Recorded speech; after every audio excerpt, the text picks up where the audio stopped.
The production for The Last Stand was considered production hell. After X2, Bryan Singer actually signed on to direct a third film, but around this time, Warner Brothers announced that they would be making another Superman movie, and Singer expressed interest and was eventually chosen to direct Superman Returns. However, Superman Returns production was running at the exact same time as X-Men 3's production, and the shooting schedules were around the same time as well, so Singer dropped out and left to work on Superman Returns after only completing some of the story for Jean Grey, now portraying the character of the Phoenix. He initially also wanted to introduce Emma Frost and Gambit.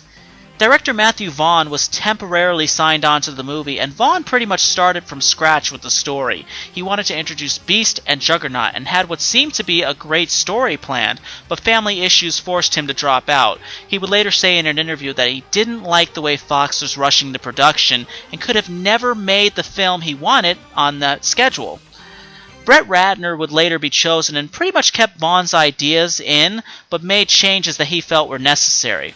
Okay, let's see if all these changes worked. The story focuses on the government creating what they call the Cure. The Cure is a formula that is designed to suppress the mutant gene and turn mutants into regular human beings. The story also focuses on Jean Grey's character, who has returned from apparently being killed in the second film. Her powers have become more unstable, and she now has a split personality. The first personality being the regular Jean Grey from the first two films, and the second being an evil and destructive mutant known as the Phoenix. Magneto gathers an army of mutants, which includes Jean, and wages war against the Cure. Okay, first off, I don't hate the story. In fact, I actually kind of like the story about the Cure. Many fans have complained, but the Cure actually was a legitimate storyline in the comics, and I was actually kind of glad they went in that direction. I think the only problem I have with the movie's plot is that it doesn't feel as well balanced. Jean Grey's story and the Cure's story is not very well balanced and makes the film feel not as well paced as the first two films. But I do like Jean's story overall. They do make some questionable decisions as far as her powers are concerned, really only keeping her destructive side present in the film, but not really showcasing any of her other powers. But I do like the storyline for her. But again, if the two storylines had just been juggled a little better, it might have worked a lot better. Another gigantic flaw is with Ratner's character development. Ratner's able to get away with it in movies like Rush Hour, but can't get away with it in movies like X-Men. Bryan Singer always developed his main characters in the first two X-Men movies. Other smaller characters were simply for cameos to show that they actually did exist in the films, but played no significant role in the film, which worked out great. Ratner has characters being introduced and has them playing main roles, but doesn't give them a backstory, which makes them less developed and makes you care less that they're in the movie. The biggest disappointment was Juggernaut, who not only has no backstory, but is turned into a complete joke in the film. Action-wise, the film stands pretty tall. If I had to say anything about Ratner's directing skills, he is a great action director. That's really one of the very few areas where I think this film stands taller than X-Men 1 and 2.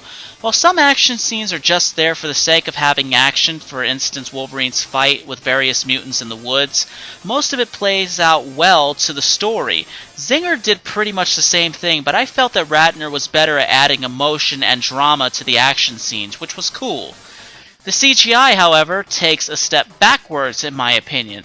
Most of it is okay, especially with the action scenes with the Phoenix, which are phenomenal, but the rest seems off. The worst effect that has always bugged me is one towards the end, where Wolverine is cutting off one mutant's arms and they keep growing back.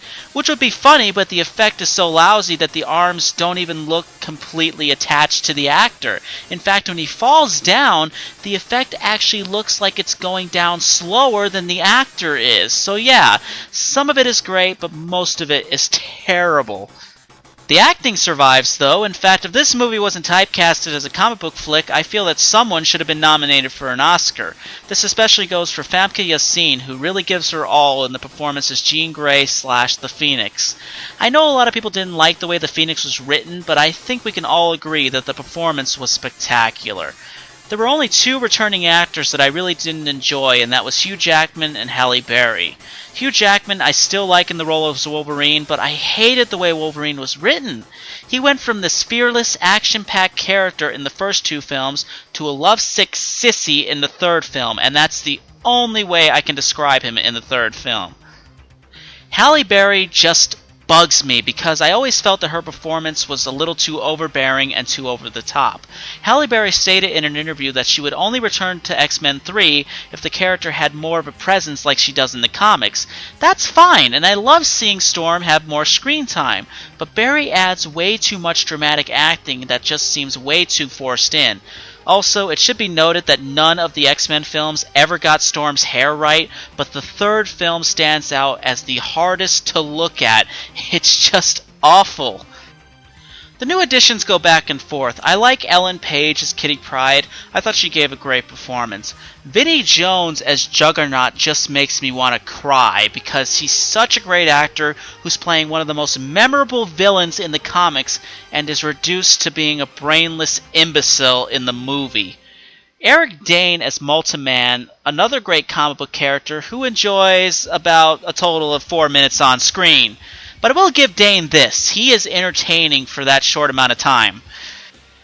Overall, The Last Stand does a few things right, but is just outweighed by flaws. And I'm sure it didn't help that production was such a mess from the start, so the blame can't all be put on Brett Ratner's shoulders. But he still made decisions that he probably should have thought twice about. Well, everyone, that's the first 3 X-Men films. Tune in next week as I take a look at the 2 prequels, X-Men Origins Wolverine and X-Men First Class. Thank you guys so much for listening, and I will see you next time.